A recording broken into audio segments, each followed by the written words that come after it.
Olá, seja bem-vindo. Se é a primeira vez que você está comigo, eu sou o pastor Raul Nogueira e eu e minha esposa Graça somos líderes do Ministério Missionário LVO, Luz e Vida aos Orientais. E você está dentro do Focando Vidas, que pertence a esse ministério. Bem, todas as quartas e também na sexta nós nos reunimos às 18h30. Infelizmente hoje foi impossível, nós não tivemos condições. Olá, Regina, seja bem-vinda. Então hoje nós não tivemos condições de começar às 18h30, por isso eu avisei que iríamos começar às 19h, e é o que nós estamos fazendo agora. O tema que hoje nós temos, boa noite, Regina. O tema nosso hoje é: você estaria preparado? Estaria preparado para partir? Olá, Juliana. Se hoje fosse o seu último dia, você estaria preparado para ir embora? Então, nós vamos estar discutindo a respeito de um personagem que está em Hebreus, e nós vamos saber quem ele é e qual a importância dele para que você possa ter tranquilidade e certeza absoluta que um dia você estará na presença do Deus vivo. Bem, nós, para aqueles que estão nos seguindo agora, que não é o caso da Juliane, eu não sei da Regina, mas pelo menos a Juliane, nós temos um canal, Raul Nogueira Canal. Tudo que eu faço aqui e gravamos aqui no Face, nós colocamos no YouTube. Então entra lá, Raul Nogueira Canal. Oi, Juliane. Nós colocamos Raul Nogueira Canal. E quando você entrar, se inscreva e vai direto para o playlist. Tem quase 500 mensagens para você ali. E possivelmente alguma dúvida você deve ter na área teológica, e você pode dar uma olhada e quem sabe você acha a resposta, tá bem? Nós, antes de começarmos, vamos estar orando, agradecendo a Deus por esse tempo, por esse privilégio que nós temos, e pedir que verdadeiramente as pessoas que estejam aqui possam realmente estar participando e prestando bem atenção, porque é uma passagem bem difícil.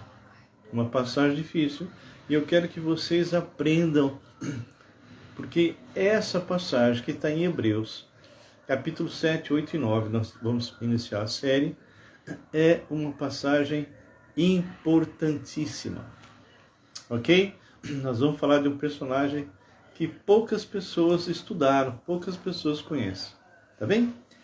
Vamos orar, agradecendo a Deus, pedindo realmente que o Senhor venha nos iluminar, porque eu sou limitado, eu preciso que o Espírito Santo esteja me guiando, tá bom? Nosso Deus e Pai, mais uma vez, é um privilégio nós entrarmos em Tua presença no Santo dos Santos e podermos, Senhor, falar com o Senhor, extrair da Tua palavra coisas tão importantes para as nossas vidas. Então, que todos aqueles que vão estar comigo agora, e mesmo aqueles que vão entrar depois, lá no YouTube, que o Senhor possa estar tratando com essas pessoas. Se houver entre eles alguém que não te conhece, que através dessas ministrações, eles possam ter um entendimento muito claro a respeito de quem é essa pessoa e qual a importância dela para as nossas vidas. Nós entregamos cada um aqui nas Tuas mãos e aproveitamos para orar especificamente por algumas pessoas, Senhor. E começamos, ó Pai, com a Paulinha Tsai, também a Rebeca do Evaldo. Lembramos também, meu Deus, de pessoas que estão aí passando por dificuldades, problemas realmente de saúde sério. Entregamos o Antônio Carlos Correia, pastor da Igreja Batista Regular Filadélfia, que está se preparando para uma cirurgia. Também Tadeu, que é outro pastor da mesma igreja, que está com um problema nos seus pulmões. Então, que o Senhor possa tratar deles, que o Senhor possa cuidar deles. Também lembramos do Rafael, um irmão amado, guerreiro, que teve que amputar um braço por causa do câncer que estava ali, e agora vai ter que amputar um pouco mais. Então, que o Senhor esteja com ele. Põe tua mão de poder, Senhor. Que ele possa, Deus, se livrar completamente dessa malignidade. Lembramos um outro Rafael, que é casado com a minha sobrinha, que tem algo assim também muito difícil, a hidrocefalia. E quando há problemas, Senhor, ele perde os sentidos, enfim, ele tem passado muito mal. Então, que o Senhor esteja com ele, que o Senhor esteja visitando ele, Senhor, e falando poderosamente ao coração dele, Pai. Que tu possas operar, que o Senhor possa operar, Senhor. Somente o Senhor pode fazer isso. Entregamos outras pessoas, o Sebastião, Senhor, e o Davizinho, que são duas crianças que estão reaprendendo a andar e falar, e muitos outros. Lembramos também de pessoas que estão passando por problemas financeiros, problemas de relacionamentos no lar, pessoas que têm o seu mundo interior totalmente destruído e que precisa da tua interferência. Deus, que o Senhor possa agora também nos usar para que pessoas possam entender essa mensagem e aplicar em suas vidas, porque em nome de Jesus que oramos e agradecemos. Amém. Amém. Queridos, eu sei, Marilene Bonifácio, acabei de falar do seu neto. Peço pelo Gabriel hoje para somar não sei o que é. Senhor, que tu possas estar agora também com o Gabriel, pai, que é o pai do Sebastião.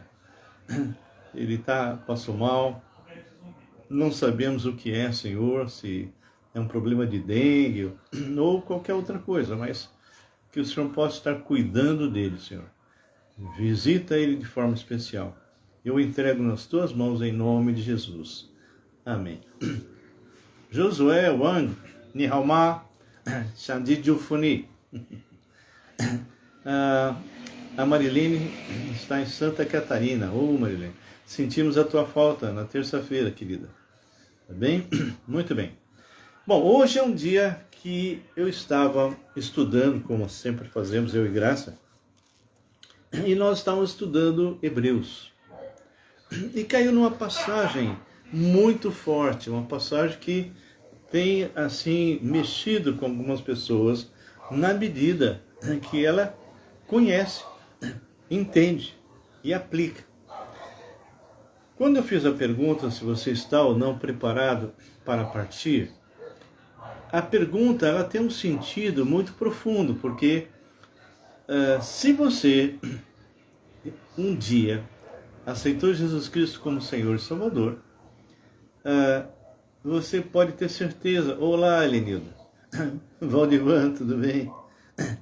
Você pode ter certeza que um dia você vai estar na presença de Deus. Você vai ter realmente um encontro com alguém muito importante. Alguém que você conheceu durante a sua vida. E nós entendemos que outros não. E então, isso que eu estou fazendo agora é para que você possa, de alguma forma, estar usando essa live para falar com outras pessoas que não têm a mesma esperança que você tem. Eu sei que se de repente houvesse o arrebatamento agora,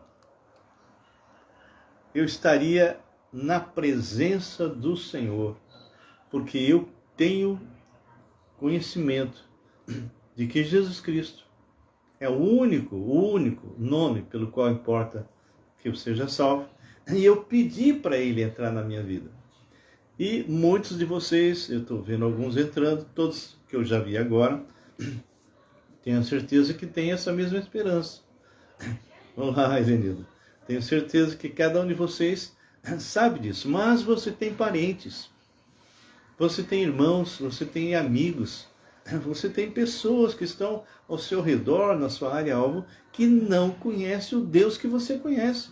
Então, eu quero que você use isso que nós vamos começar essa série, para que você possa falar para as pessoas que não te conhecem que existe um Deus que hoje está no Santo dos Santos e ele intercede por você.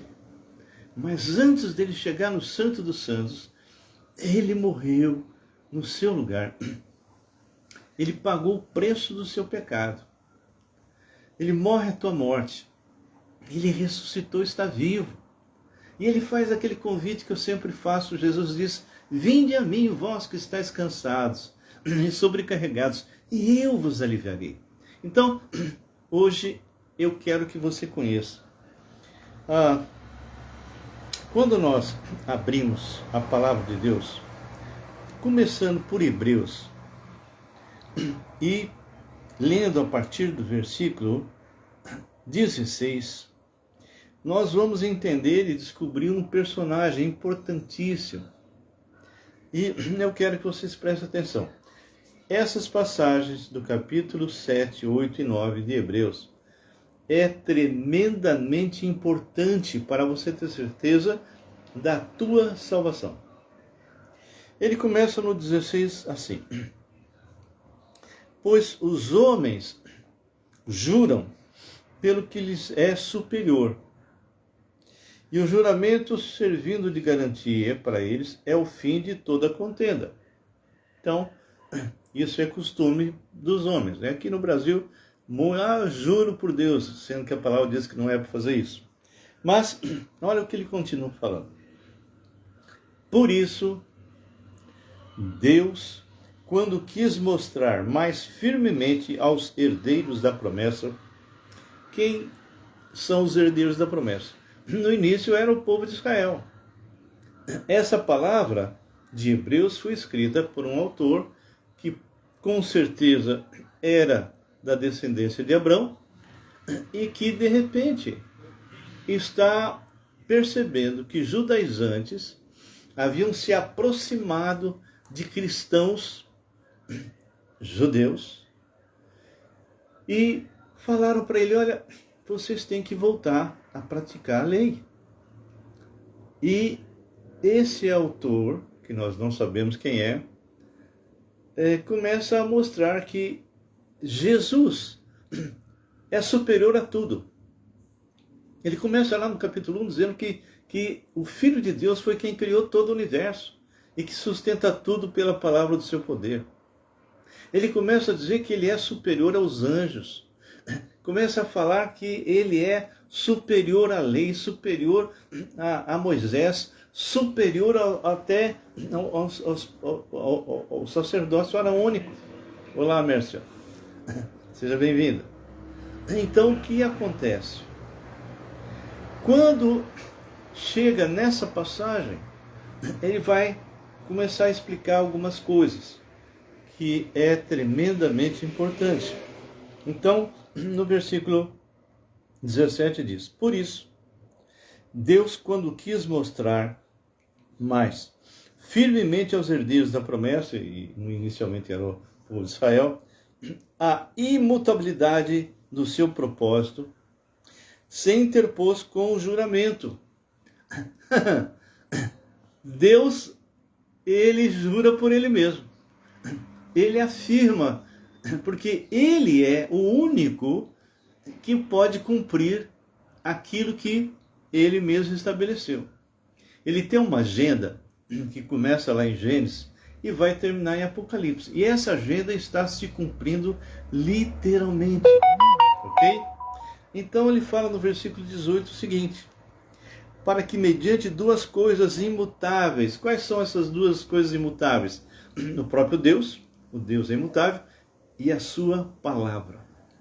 Aquilo que Deus falou se cumpre. Não há mudança.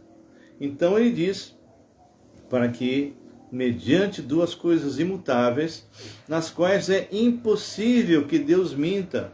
Ou seja, quando Deus escreve através de pessoas mensagem, e uma delas é essa que nós estamos estudando, é algo que está estabelecido e vai se cumprir. E ele diz, bem claro, é impossível que Deus minta. E ele fala mais, forte alento tenhamos nós, que já corremos para o refúgio. Ou seja, ele está falando para descendentes de Abraão, que eram crentes no Senhor Jesus, e que estavam sendo influenciados por judaizantes, que estavam dizendo para eles, olha, tudo bem, você crê em Jesus, tudo bem, mas você tem que continuar cumprindo a lei. E essa é a grande mentira, porque a lei era a primeira aliança.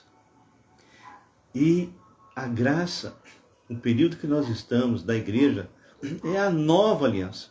Então a velha aliança foi substituída pela nova aliança. Ok? Ô Luiz, tudo bem, Estevão? Muito bom. Então, aqui é muito sério. Ele diz assim, eu vou repetir esse versículo 18 que é muito forte. Para que mediante duas coisas imutáveis, que é Deus e a sua palavra, nas quais é impossível que Deus minta, forte alento tenhamos nós, que já corremos para o refúgio, ou seja, aqueles que já se converteram, a fim de lançar mão da esperança proposta. Jesus é a nossa esperança. E quando fala esperança na Bíblia, não é pode ser. Esperança na Bíblia é bem claro, certeza. Hello, my dear brother. Luiz. Então, quando ele fala isso, ele vai começar a mencionar alguém. Versículo 19 diz assim, a qual temos por âncora da alma, a âncora que sustenta o navio, faz o navio não sair, não é? Fica preso. Então, a palavra de Deus é âncora para a nossa alma. Nós não somos jogados para lá e para cá nesse mundo doido. Quem tem Jesus consegue surfar nesse tsunami terrível que nós estamos vivendo. Então, diz assim, a qual temos por âncora da alma, ou seja, a palavra é âncora da sua alma, segura e firme, e que penetra além do véu. Esse véu ele está se referindo quando, no passado, o Senhor, através de Moisés, estabeleceu o Santo dos Santos, que estava dentro do tabernáculo, havia um véu que separava o lugar santo do Santo dos Santos. No Santo dos Santos entrava só o sumo sacerdote. Uma vez por ano, com sangue de animais, ele apresentava então esse sacrifício por causa dele, porque ele mesmo era pecador, e também dos demais. E ele derramava esse sangue em cima da tampa da arca, que era o propiciatório. Propiciatório é o desvio da ira de Deus. No caso, naquela época, era o desvio da ira de Deus sobre o povo de Israel. Porque esse sacrifício, como nós vamos ver nesses capítulos 7, 8 e 9, esse sacrifício de animais era temporário, era apenas uma cobertura. E que essa cobertura apontava lá para frente o Cordeiro de Deus que tira o pecado do mundo. Jesus. Não mais alguém que veio para fazer uma mera cobertura. Não. Jesus é a nossa propiciação. É Ele que desviou a ira de Deus, o Pai, de sobre nós. Mas não só sobre o povo de Israel. Não. Jesus é uma propiciação universal. Todos os homens e mulheres, até o último que vai nascer no milênio, estão debaixo disso que Jesus fez. E qualquer pessoa pode se refugiar em Cristo. Olha agora, depois que ele fala, o qual temos por âncora da alma, seguro e firme, e que penetra além do véu, porque separava, o véu separava lugar santo dos santos. E quando Jesus Cristo morreu, esse véu foi rasgado de cima e embaixo. Por quê? Porque o Senhor Jesus entrou no santo dos santos verdadeiro, porque o tabernáculo era apenas algo simbólico, era uma representação. Mas Jesus, que é o nosso sumo sacerdote, ele entra no santo dos santos. E agora, não estamos mais debaixo da lei, estamos na segunda aliança. A primeira aliança cessa. Assim que Jesus morre, rasga o véu, e agora não precisamos mais nem de padre, nem de pastor, nem de guru, nem pai de santo, nem de nada, para entrarmos na presença do Senhor. Podemos entrar na presença dele, no Santo dos Santos, pelo nome de Jesus. Jesus Cristo é o meu Senhor e Salvador. E quando eu oro, eu entro na presença do Deus o Pai. Eu falo com ele e apresento todos os meus problemas, as minhas necessidades. E Jesus é o intermediário. E essa oração é levada pelo Espírito Santo que está em mim, está em você, que tem Jesus Cristo como Senhor e Salvador. Então, no versículo 20, ele começa a mencionar um nome. Aonde Jesus, como precursor, entrou por nós, aonde? No Santo dos Santos, no céu. Tendo se tornado superior sacerdote para sempre, segundo a ordem de Melquisedeque. Essa ordem não existia entre o povo de Israel. Não existia. E nós vamos entender quem é esse Melquisedeque e entender qual é a proposta de Deus com respeito ao Melquisedeque para nós. Olá, Daniel. Seja bem-vindo. Então aqui diz assim, capítulo 7, versículo 1 diz assim: porque este Melquisedeque, rei de Salém, sacerdote do Deus Altíssimo, que saiu ao encontro de Abraão, quando voltava da matança dos reis e abençoou. Vamos contar essa história. Olá, ô Cido, que privilégio você estar comigo, hein, meu irmão? Cada um de vocês, claro, mas José faz tempo que eu não via. Enfim, veja bem, quando Ló, sobrinho de Abraão, foi levado, pessoas, reis, entraram, invadiram ali Sodoma, tomaram posse de todos os bens, das mulheres, crianças, os homens, e levaram. Abraão tomou conhecimento. E Abraão tinha alguns reis que eram aliados. Eles foram atrás e conseguiram vencer esses que haviam invadido, boa noite, cedo, que haviam tomado Ló, e sua esposa, filho, enfim, e trouxeram de volta. E Abraão chega para aquela turminha lá e diz assim: ó, eu não quero despojo nenhum, para que vocês não falem que vocês enriqueceram a mim, enriqueceram Abraão. O que eu vou fazer é o seguinte: eu vou tirar 10% desse despojo e isso, o restante, os 90%, fica com você. E por que ele fez isso? Eu vou te mostrar agora. Vamos lá. Porque esse Melquisedeque, rei de Salém, 7:1, sacerdote do Deus Altíssimo. Então esse Melquisedeque, ele era um sacerdote que saiu ao encontro de Abraão quando voltava da matança dos reis e o abençoou. Para o qual também Abraão separou o dízimo de tudo. Primeiramente se interpreta rei da justiça, esse Melquisedeque. Depois também o rei de Salém, ou seja, o rei da paz.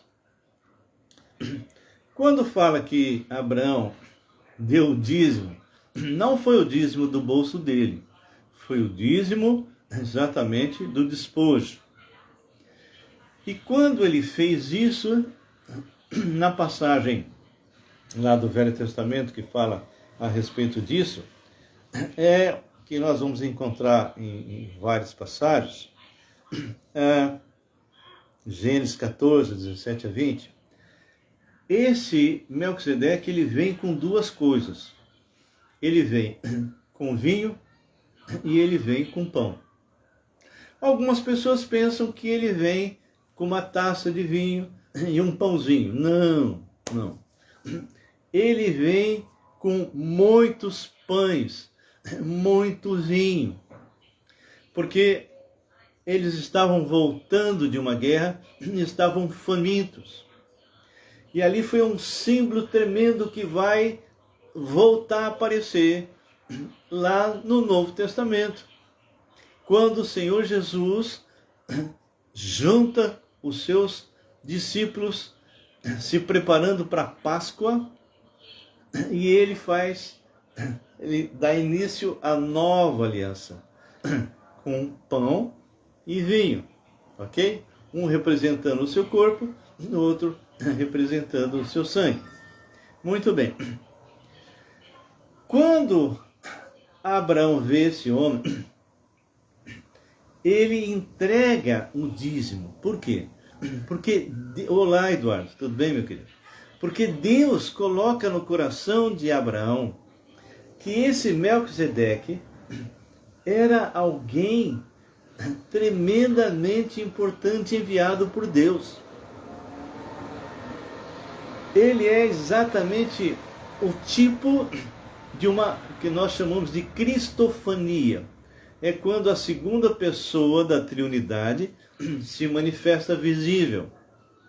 E ele aparece várias e várias vezes no Velho Testamento como o anjo do Senhor, né? E quando você lê o texto, você vai ver que é Deus falando, é aquele que lutou com Jacó, e assim vai. Aquele que apareceu para Isaías no capítulo 6. Então, esse Melquisedeque, ele é alguém que Abrão não sabe de onde veio e nem para onde ia. Abrão não o conhecia. Ele simplesmente foi instruído pelo próprio Deus para entregar o dízimo, reconhecendo que ele era um sumo sacerdote do Deus Altíssimo. Muito bem. Então, ele continua dizendo a respeito. Diz assim, no versículo 2. Para o qual também Abrão separou o dízimo. De tudo, primeiramente se interpreta rei de justiça, depois também rei de Salém, ou seja, rei da paz. Olha, sem pai e sem mãe. O Logos, a segunda pessoa da Trindade, não tem pai nem mãe. Sem genealogia, ou seja, ele não tem começo nem fim. Quando alguém perguntar para você, Deus existe? Responde para ele, não. Deus não existe, não. Como Deus não existe? Você não é pastor? Você não é crente? Sim, mas Deus não existe. Como assim? Porque quando você usa a palavra existir, você entende que tem um começo. Cada um de nós passamos a existir. Deus não. Deus é. Ele sempre foi. Antes que Abraão existia, eu sou, diz o Senhor. Então, ele não diz antes que Abraão existia, eu existo. Não, eu sou. E esse Melquisedeque, então, quando aparece para Abraão, Abraão não sabe nada a respeito dele. Sem pai, sem mãe, sem genealogia, que não teve princípio de dias nem fim de existência. Deus. Então, a segunda pessoa da Trindade, se houve ali uma cristofania, é exatamente isso, ou seja, é um Deus vivo que se esvazia da sua glória, toma forma humana e se apresenta a Abraão. E diz mais, entretanto, feito semelhante ao Filho de Deus, permanece sacerdote perpetuamente. Só o Senhor Jesus tem essa característica. Ele é sumo sacerdote e permanece eternamente. Todas as vezes que o Filho de Deus apareceu no Velho Testamento, sempre ele se esvaziou para não matar quem estava ali. Quer um exemplo? Isaías 6. Quando Isaías viu ali a pessoa do Senhor, ele imaginou que estava vendo o Pai. Muitos pregadores falam isso. Imaginou que estava vendo o Pai. Mas a palavra de Deus diz que quem visse o Pai morreria. Tanto é verdade que ele fala, ai de mim, estou perdido. E no hebraico é como se ele tivesse, eu vou me desintegrar. Porque ele não sabia que era a segunda pessoa da Trindade, que havia se esvaziado para realmente se manifestar a Isaías. E assim várias vezes. Muito bem. Então, ele deixa bem claro que esse Melquisedeque é alguém que é sacerdote perpétuo. Considerai, pois, olha só, como era grande esse a quem Abrão, o patriarca, pagou o dízimo. Aliás, eu fiz uma live recente, se você não assistiu, vai assistir. Nessa época que nós estamos, a igreja, nós temos que dar o dízimo. Vai lá e veja, okay? O que a palavra fala, não o que o pastor Raul diz, mas o que a palavra fala. É só entrar, Raul Nogueira canal, tá bom? Muito bem. Considerai, pois, como era grande esse, a quem Abrão, o patriarca, pagou o dízimo, tirando dos melhores despojos da guerra. Ora, os que dentre os filhos de Levi recebem o sacerdócio, têm mandamento de recolher, de acordo com a lei, os dízimos do povo, ou seja, dos seus irmãos. Deixa eu explicar isso. Deixa eu explicar. O Senhor não deu terra, herança, para os descendentes de Levi. Só foi dado para as 11 tribos. E as 11 tribos, então, tinha que alimentar os levitas.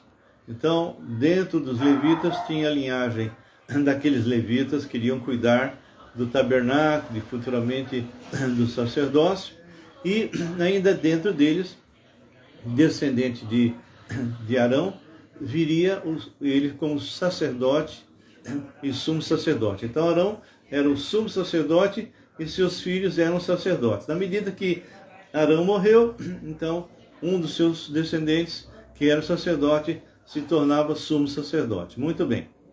Então, aqui fala que eles recebiam, ok? Eles recebiam e abençoavam o povo de Israel.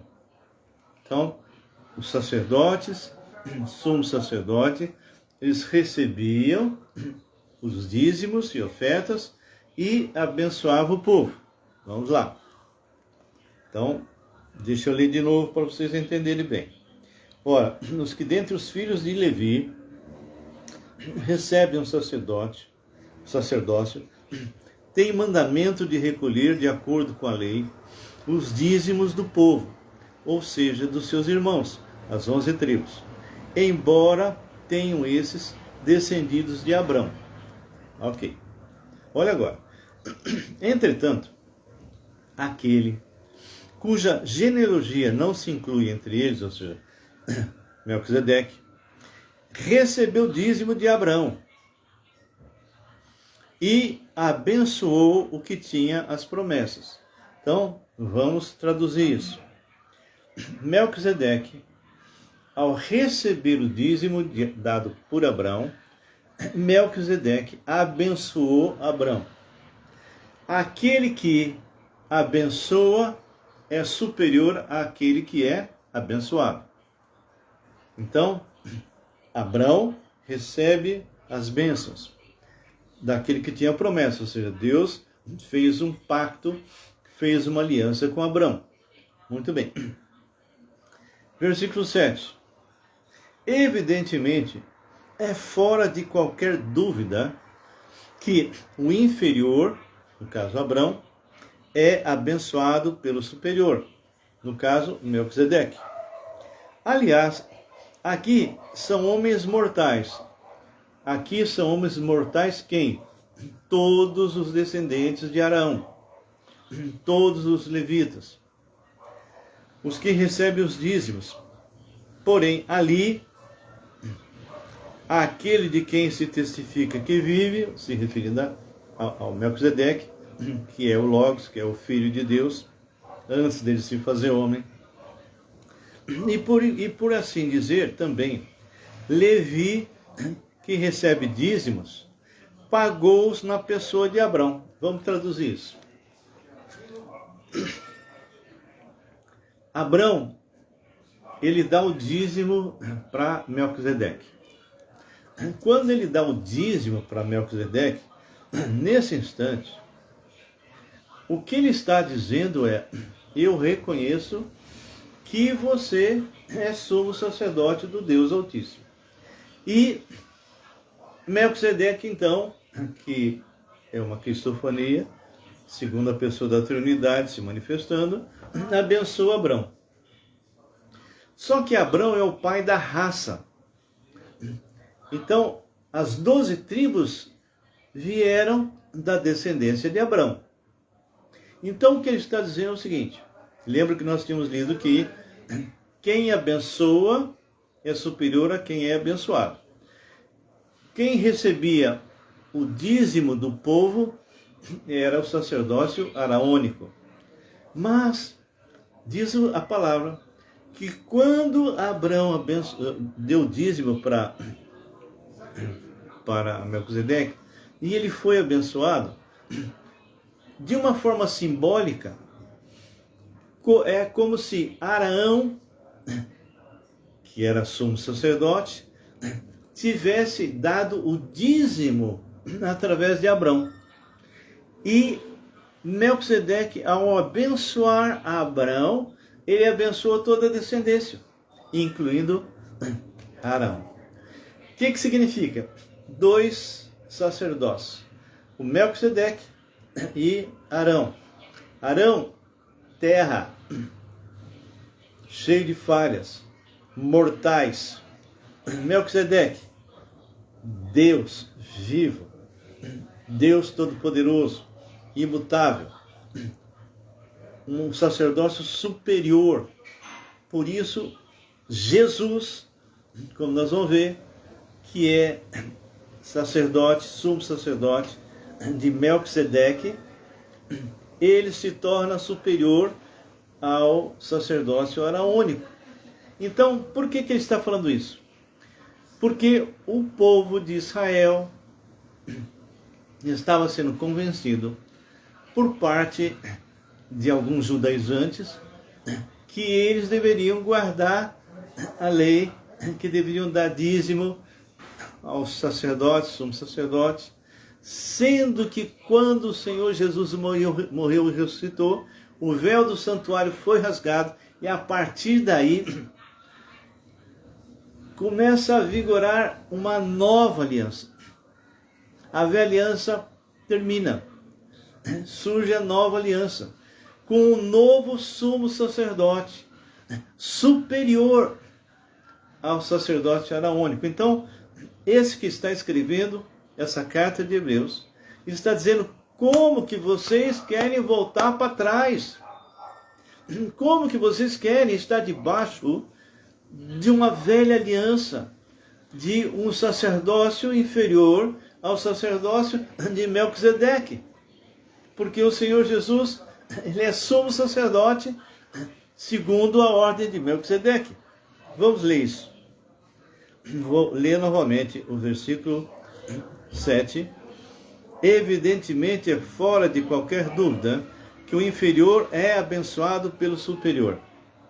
Aliás, aqui são homens mortais os que recebem dízimo, ou seja, todos os sacerdotes e sumos sacerdotes.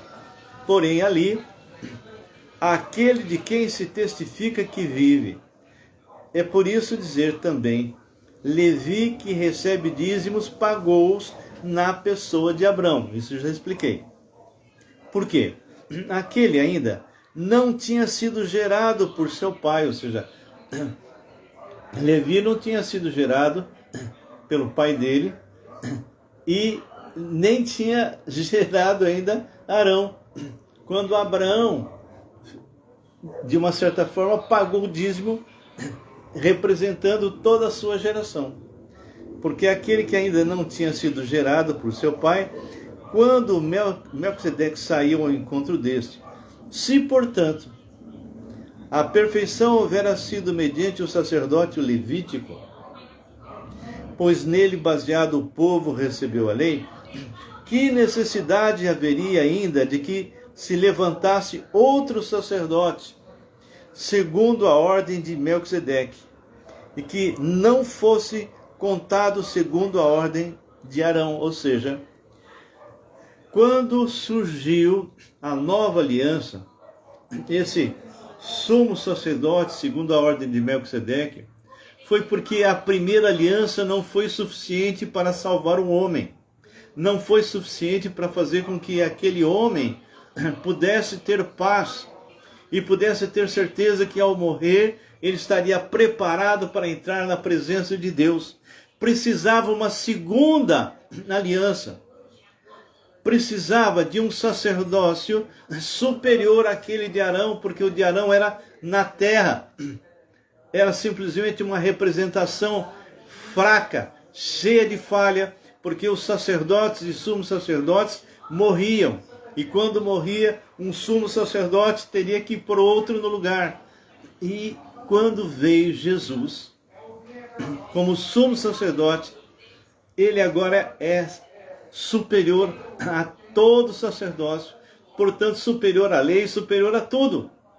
Então, quem está debaixo desse Jesus, quem recebeu Jesus Cristo como Senhor e Salvador, ele tem certeza absoluta que se partir hoje, estará na presença de Deus por toda a eternidade, porque quem promete isso é o próprio Deus. Você está preparado? Você tem certeza da sua salvação? Você tem certeza que se você morresse agora, você estaria na presença de Deus? Você tem certeza que se o arrebatamento fosse agora, e não tem nada que impeça ele, você iria? Essa é a grande pergunta para hoje. E nós estamos terminando. Só quero fechar essa parte dizendo assim: pois, quando se muda o sacerdócio, necessariamente há também mudança de lei, ou seja, tudo aquilo que era praticado pelo povo de Israel, em termos de lei, 613 mandamentos, quando mudou o sacerdócio, mudou a lei. Não estamos mais debaixo da lei, estamos debaixo da graça. E quando Jesus Cristo foi para a cruz do Calvário, recebeu os seus pecados, passados, presentes, que você nem fez ainda, morreu a tua morte e ressuscitou, ele resolveu o problema de onde você passará a eternidade.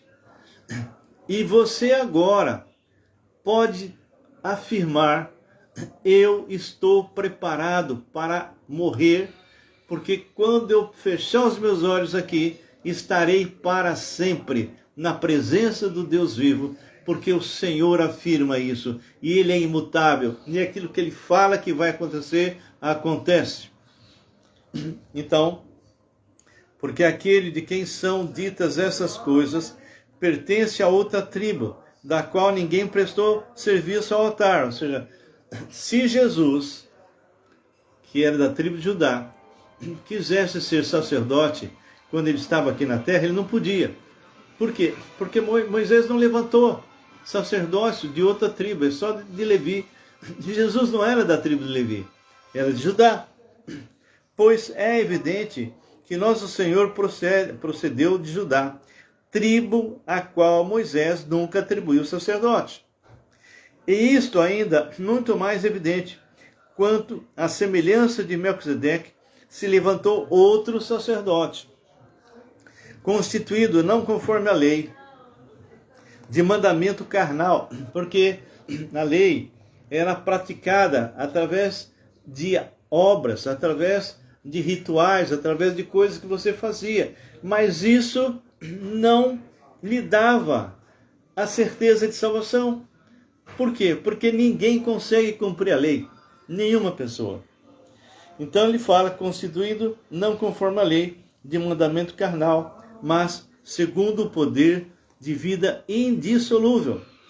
Porquanto se testifica, o próprio Deus, o Pai, fala para o Filho: tu és sacerdote para sempre, segundo a ordem de Melquisedeque.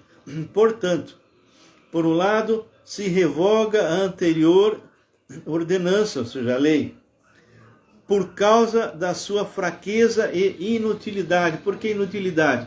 Porque nenhum homem era salvo através da lei. Qualquer pessoa que olhar os 10 mandamentos, ele não passa nem no primeiro. E a palavra de Deus fala, inclusive em Gálatas, se você tropeçar num só ponto da lei, você está condenado. Pois a lei nunca aperfeiçoou coisa alguma. E por outro lado, se introduz esperança superior pela qual nos chegamos a Deus. Muito bem. Nós paramos aqui no versículo 19.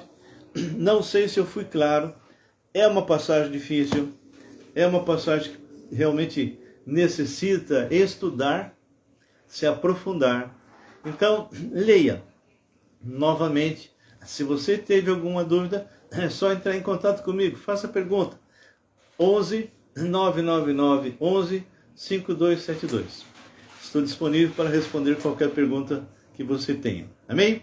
Bem, que Deus abençoe. Nós, na quarta-feira que vem, daremos continuidade a partir do versículo 19. Vamos cobrir o capítulo 7, 8 e 9. E você que tem Jesus Cristo, tenha certeza, você está preparado para ir. E a hora que tocar a trombeta, tenha certeza, você estará com ele. Amém? Marilene, que Deus abençoe. Pastorzinho, nós amamos. Pastorzinho, beleza. Ah, você é uma bola, Luiz. Tá bom. Regina, amém. Obrigado, pastor. Se vocês tiverem qualquer tipo de dúvida, por favor, entre em contato com a gente, tá bom? Enquanto eu vou estar orando, se você tiver alguma pergunta, algum acréscimo, alguma coisa, preciso muito conversar com você e a graça. Vamos estar conversando sim, Marilene, tá? A gente conversa. Vamos orar? Senhor nosso Deus, Pai, essa passagem é bem difícil. Algumas pessoas têm dificuldade em entender. Então que o Teu Espírito dê discernimento a cada um deles, como o Senhor tem dado a nós. Fortifica-os na força do Seu poder. Deus, que qualquer pessoa que está entre nós hoje, se não tiver certeza da salvação, que possa realmente ter um encontro com Jesus. E aqueles que vão estar no YouTube, que possam também, Pai, estar buscando a Tua presença. Entrego aqueles irmãos e irmãs que estão passando por dificuldades financeiras, de problemas de saúde. Que o Senhor possa estar colocando também o mundo interior em ordem daqueles que estão com problemas. Eu te agradeço por esse tempo, porque ainda no Brasil podemos ter liberdade para pregar a Tua palavra, em nome de Jesus. Amém e amém. Melquisedeque era um homem representando Jesus, ou era o próprio Jesus? Querido, é como eu falei para você.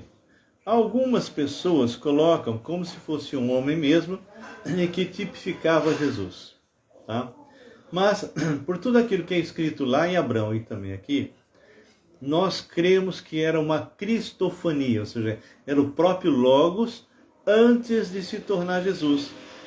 Lembra que o Logos não era Jesus, ele se tornou Jesus.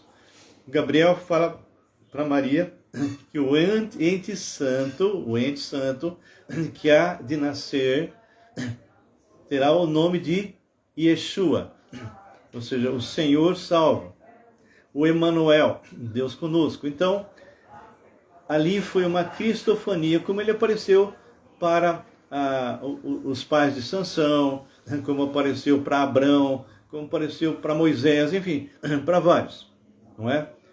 Então, o que importa, e eu não fico brigando por isso. Olá, André. Não, querida. Espero que você esteja muito bem de saúde, tá bom? Que Deus abençoe muito você. Então, esse Melquisedeque seria uma cristofania, ou seja, o próprio Logos se esvaziando de sua glória para não matar exatamente Abraão. E ele mostra que ele é exatamente, futuramente, o sumo sacerdote. Porque ele primeiro tinha que se fazer homem. Amém, André? Dá um abraço ao seu esposo. E ele, ao morrer e ressuscitar, ele volta à posição inicial e hoje ele está no Santo dos Santos como nosso sumo sacerdote. Amém? Bem, quem chegou depois, fica tranquilo que eu vou estar colocando tudo o que nós falamos dessa série lá no Raul Nogueira canal no YouTube. Muito bem, se vocês gostaram, compartilhe nas suas redes, porque muitas pessoas precisam tomar conhecimento de que esse Melquisedeque, esse é o sumo sacerdote, aquele que morreu na cruz, ressuscitou e te dá de graça a salvação. Amém? Nós vamos continuar, vocês vão ver que é incrível. Leia o capítulo 7, 8 e 9 de Hebreus e vocês vão ter uma ideia muito clara a respeito de quem era Melquisedeque e qual a importância dele na nossa vida. Tá bom? Que Deus abençoe e fiquem na santa paz do Senhor.